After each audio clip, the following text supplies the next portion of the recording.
నిన్నటి current affairs లో చివరి ప్రశ్నకు సమాధానం. ఇండియాలో అతి పురాతనమైన గ్రంథాలయం ఎక్కడ ఉంది? ఇండియాలో అతి పురాతనమైన గ్రంథాలయం కలకత్తాలోని అలీపూర్లో బెల్వెడరే ఎస్టేట్లో ఉంది. దీనిని నేషనల్ లైబ్రరీ ఆఫ్ ఇండియాగా పిలుస్తారు. 1891లో స్థాపించిన ఈ గ్రంథాలయంలో 2.5 మిలియన్లకు పైగా పుస్తకాలు, అనేక మ్యాప్స్ ఉన్నాయి. ఇక మొదటిది, ఇండియాలో ఫస్ట్ ఎయిర్ టాక్సీని ఆవిష్కరించిన సరళ ఏవియేషన్.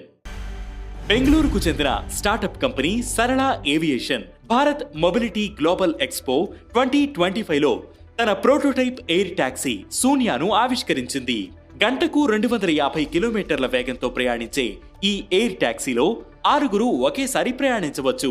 20 నుంచి 30 కిలోమీటర్ల దూరం వరకు ప్రయాణించే ఎయిర్ టాక్సీలు 2028 నాటికి బెంగళూరులో అందుబాటులోకి రానున్నాయి. ఇక రెండవది, భారత్లో పెరుగుతున్న రొమ్ము క్యాన్సర్. భారత్లో రొమ్ము క్యాన్సర్ బాధితులు ఏడాదికి 50,000 మంది పెరుగుతున్నట్లు తాజా అధ్యయనం తెలిపింది. బ్రెస్ట్ క్యాన్సర్ బారిన పడే మహిళల్లో యువతే అధికంగా ఉన్నట్లు ఈ అధ్యయనం పేర్కొంది. బ్రెస్ట్ క్యాన్సర్ కేసులు పెరగడం వల్ల 2030 నాటికి మన దేశంపై $19.55 బిలియన్ ఆర్థిక భారం పడే అవకాశం ఉన్నట్లు ఈ అధ్యయనం పేర్కొంది. ఇక మూడవది, సిఎస్ఐఆర్ మెగా ఇన్నోవేషన్ కాంప్లెక్స్ ప్రారంభం. ముంబైలో ఏర్పాటు చేసిన సిఎస్ఐఆర్ మెగా ఇన్నోవేషన్ కాంప్లెక్స్ ను కేంద్ర మంత్రి జితేంద్ర సింగ్ ప్రారంభించారు. ఈ కాంప్లెక్స్ స్టార్టప్లు, సూక్ష్మ, చిన్న, మధ్య తరహా సంస్థలతో పాటు పరిశ్రమల్లో వాటాదారుడుగా ఉన్నవారికి అత్యాధునిక సైంటిఫిక్ ఇన్ఫ్రాస్ట్రక్చర్ ను అందించి వాటిని బలోపేతం చేసేందుకు పనిచేయనుంది. ఇక నాలుగవది, ఏప్రిల్ 1 నుంచి diamond impressed authorisation scheme. April 1, 2025 నుంచి భారతదేశం డైమండ్ ఇంప్రెస్డ్ ఆథరైజేషన్ పథకాన్ని అమలు చేయనుంది.